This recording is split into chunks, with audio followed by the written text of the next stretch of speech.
5 Stories, Bakuran. Nangyari ito sa probinsya namin sa Mindanao. Bumisita kami sa mga kamag-anak namin doon habang bakasyon. Noong huling gabi namin, medyo late na ito, mga 12 midnight. Nanonood kami ng Netflix ng mga pinsan ko. Nung inaantok na sila, ako na lang ang naiwan sa sala para manood dahil pumasok na sila sa mga kwarto nila. Habang mag-isa na lang akong nanonood ay nakaramdam ako ng kakaiba kaya nagdesisyon na akong patayin ang TV. Medyo malolobat na ang cellphone ko noon kaya pumunta ako sa may TV para kunin ang charger. Nung malapit na ako sa TV ay napatingin ako sa bintana at may naaninag akong tao. Para siyang pumunta sa likod ng bahay ng tinitirahan namin. Sinilip ko kung sino iyon pero wala naman akong naaninag. Naisip kong kunan ng litrato gamit ng aking cellphone ang labas. Kaso sakto naman na tuluyan ng nalobat ito. Inaantok na talaga ako kaya pumunta na ako sa kwarto para matulog kasama ang pinsan ko. Pagdating sa loob ay nakapatay ang ilaw. Nung binuksan ko ito, nagising ang isa kong pinsan at sabi niya na hindi daw siya makatulog ng maayos pag may ilaw. Sinabi ko na lang na i-charge ko lang ang cellphone ko at pinatay ko na din ang ilaw at nahiga na para matulog. Mga 3 AM na nung naalimpungatan ako at nagising sa amoy ng basang lupa. Siguro malapit ng umulan. Sinabi ko naman sa isang pinsan ko na, "Yun na, masikip na, umusod ka naman ng konti." May sumagot na, "Bakit kasi kayo nasa sulok at nagsisiksikan?" Baka yung isang pinsan ko yun kaya hindi ko na lang sinagot at nakatulog na ulit ako. Kinaumagahan, tinanong ng isang pinsan namin kung nakatulog ba ako ng maayos. Sabi ko hindi masyado kasi nga nagsisiksik sa akin si Yuna. Sabi naman ni Yuna na nainis siya dahil may sumisiksik daw sa kanya na nasa ilalim ng kumot. Tinanong ko naman yung pinsan ko kung bakit pa siya gising ng 3 AM dahil nga akala ko siya yung sumagot sa akin noon. Sabi niya, mahimbing na ang tulog niya noon at hindi na daw siya gising noon. Sinabi din ni Yuna na hindi siya gising noong 3 AM. Kung ganun, sino yung sumagot sa akin? Biniro kami ng tito namin na baka yung engkanto iyon na nasa likod ng aming bakuran. Sabi niya minsan pumapasok iyon sa bahay para makipaglaro.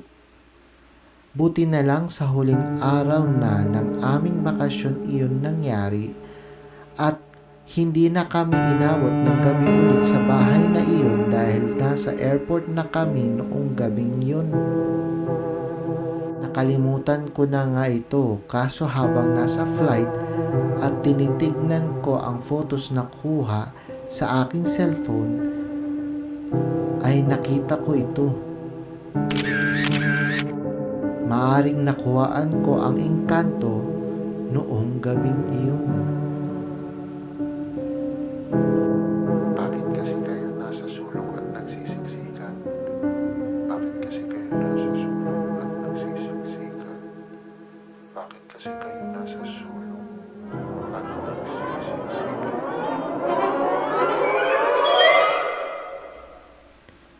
Nangyari ito nung namatay yung pinsan ng tita ko sa isang aksidente sa isang truck highway. Dapat dadalaw kami sa lamay niya kaso noong nanonood kami ng TV sa sala, sinabi sa balita na sobrang traffic daw. Sabi tuloy ng isang tito namin na, "Matraffic pala, manood na lang tayong sine, malapit lang naman tayo sa mall." Nung pumayag ang iba ay biglang nangamoy kandila at bulaklak ng patay. Bigla ding pumasok ang kasama namin sa bahay mula sa paglalaba sa labas dahil daw may lalaking nasa bakuran namin na nakatingin dito sa bahay pero biglang naglaho. Nakuhaan pa niya ng picture ito gamit ang cellphone niya at pinakita ito sa amin. Nagdesisyon kaming tumuloy na lang sa lamay noong gabing iyon. Napag-alaman na lang namin na naka-t-shirt na stripes pala yung pinsan ng tita ko noong namatay ito sa aksidente.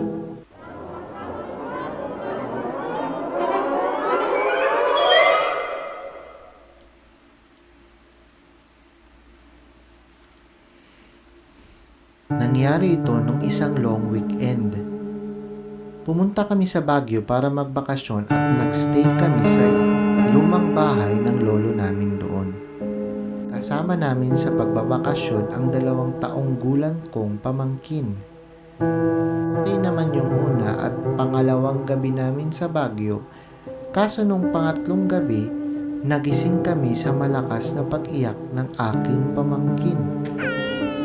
Nakita ko na lang na pinapatahan ito ng ate ko, pero malakas pa din ang pag-iyak nito. Nabanggit ng isang kasama namin na baka nausog ito dahil naglaro ito sa bakuran ng bahay noong hapong iyon. Baka may bumati sa kanyang mga engkanto daw. Natigil din ang pag-iyak ng aking pamangkin at nakatulog pagkatapos ng ilang oras, pero nung 3 a.m. ay naalimpungatan si ate at nakita niya na nakaupo ang aking pamangkin sa kama. Nakatulala ito at nakatingin sa labas ng bintana. Habang nakatingin sa labas ay gumagalaw ang mga mata nito na para bang may sinusundan itong gumagalaw sa labas. Biglang tumirik ang mga mata nito sabay sabi ng, Ayaw ko. Ayaw ko. Ayaw ko.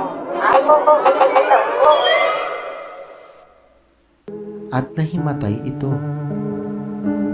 Sinugod tuloy namin ang aking pamangkin sa ospital dahil nga nahimatay ito at nagkaroon ng mataas na lagnat. Kumalma naman ang lagnat ng pamangkin ko habang nasa ospital. Wala ding lumabas na problema sa mga laboratory test na kinuha sa kanya. Noong pinayagan ng lumabas ng ospital ang aking pamangkin, ay nagpasya na kaming bumalik ng Manila. Nakumbinsi kami na umuwi na at hindi na magtagal sa bahay nila lolo sa Baguio dahil may nakuha ang litrato ang isa naming kasama sa bakuran noong gabing nahimatay ang aking pamangkin. Ito na kaya ang engkantong sinasabing nakausog sa aking pamangkin? Ayaw ko. Ayaw ko. Ayaw ko. Ayaw ko. Ayaw ko.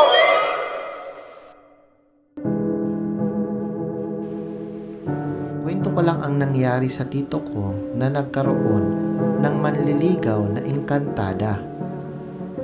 Nag-umpisa iyon nung dumayo ang tito ko sa isang fiesta sa kabilang baryo. Sobrang lasing daw niya noon kaya nagpasya siyang maidlip sa ilalim ng isang puno ng mangga. Ang kwento niya ay nananaginip daw siya noon na may magandang babae daw na nasa tabi niya habang natutulog siya sa ilalim ng mangga. Sinabi nung babae na gusto niya ang tito namin at isasama daw niya si tito sa kanyang kaharian. Sinabi ng tito ko daw na hindi siya sasama dahil may kasintahan siya noong mga panahong iyon. Nagalit daw ito at yumuko sabay iyak. Sinabi nito na gustong gusto niya si tito. Sinabi ni tito na hindi talaga pwede nang biglang Humagulgol ito at itinaas ang muka. Natakot ang tito ko dahil hindi na isang magandang babae ang nasa harap niya. Hindi isang babae na puting-puti na ang muka at walang mga mata. Nang mga sandaling iyon ay biglang nagising si tito na nagliliyab na ng lagnat. Simula noon ay palagi nilang binibisita si tito ng engkantadang iyon kahit na nasa bahay na nila siya. Umabang mo bigla ang paligid at nagkakalagnat si tito.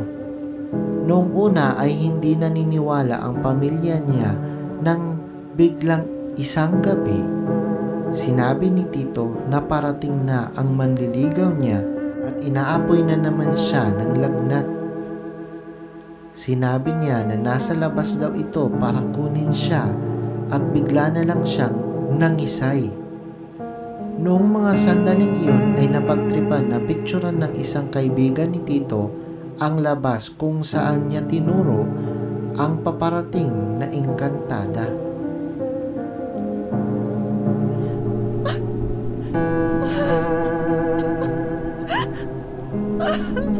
Ito ang lumitaw sa kanyang kuha. Isang muka ng babae na walang mga mata. Pinagamot agad nila si tito sa isang albularyo matapos makita ang litratong ito.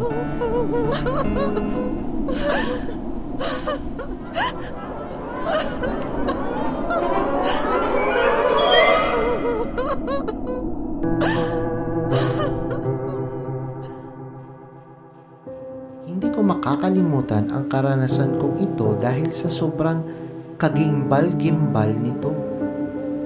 Kasagsagan noon ng mga brownout at may balita na may umaaligid daw na aswang sa paligid ng lugar namin.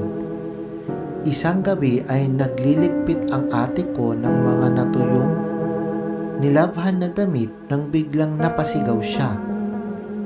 Nagkaroon ng kaguluhan at lumabas si Papa na may kasamang itak.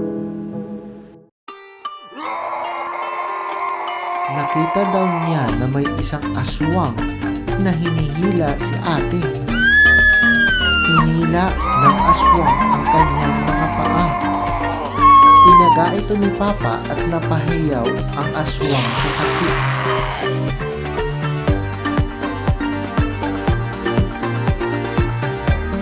Nabitawan nito si ate at umakyat ito sa bubong. Naglabas ng cellphone ang isang kapitbahay namin at nakuhaan niya ng litrato ang aswang habang nasa itaas ng bubong.